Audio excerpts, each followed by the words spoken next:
Perkembangan dan pertumbuhan ilmu hadis.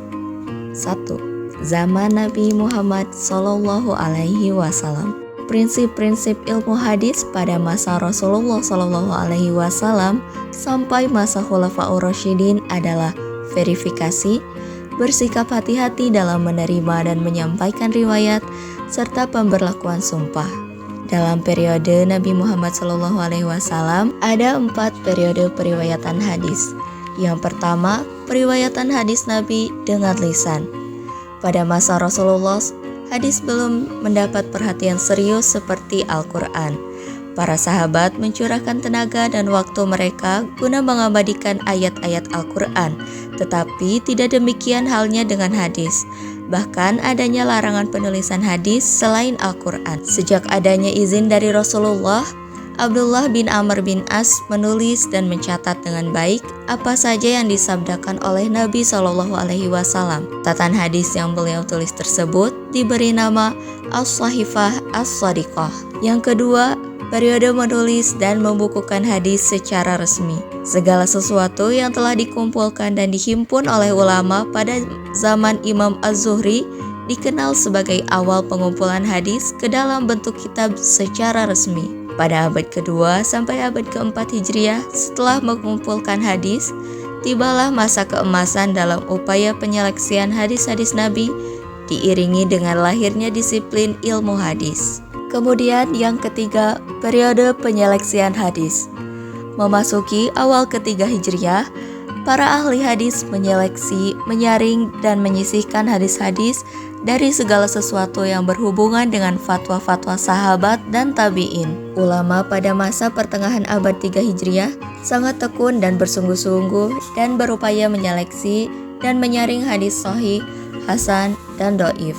Maka lahirlah Al-Kutub As-Sittah, yaitu yang pertama ada Sahih Bukhari karya Imam Bukhari, lalu Sahih Muslim karya Imam Muslim, Sunan Abu Daud karya Abu Daud, Sunan At-Tirmizi karya Imam Tirmizi, Sunan An-Nasai karya Imam An-Nasai, Sunan Ibnu Majah karya Ibnu Majah. Yang terakhir, periode klasifikasi hadis.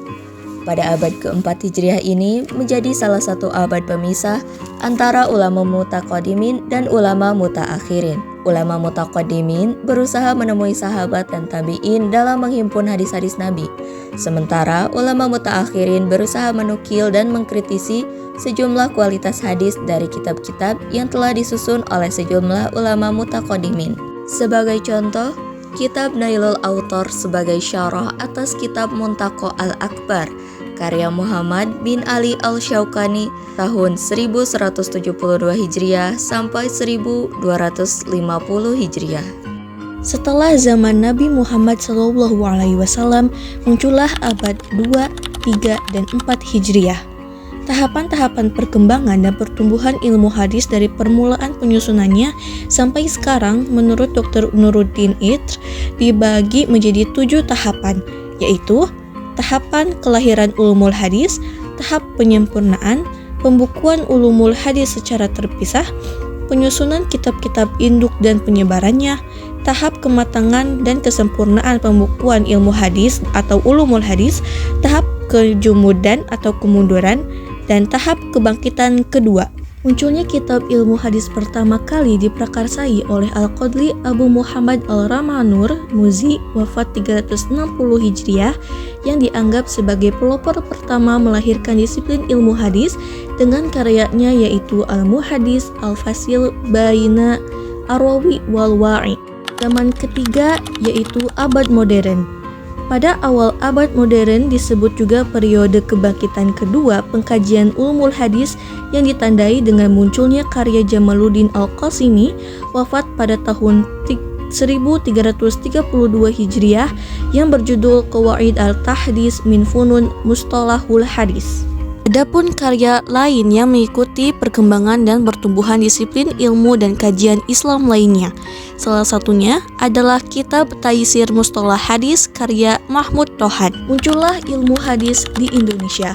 Menurut Aziyumardi Azro, bahwa abad ke-17-18 merupakan masa yang panjang dan dinamis dalam sejarah sosio-intelektual kaum muslim. Sejak abad ke-19, sudah banyak pemuda dari Aceh, Sumatera Barat, dan Jawa yang menetap dan menuntut ilmu agama di Mesir, Arab Saudi, maupun di Syria. Perkembangan pemikiran ulumul hadis di Indonesia tidak akan terlepas dari pengaruh pendidikan ulama Indonesia di Timur Tengah, sehingga ada beberapa karya ulumul hadis yang berhasil dihasilkan oleh ulama Indonesia, diawali dengan Syekh Muhammad Mahfud bin Abdullah Al-Turmusi, wafat pada tahun 1919 Masehi, yaitu Manhaj Dhawi An-Nazar.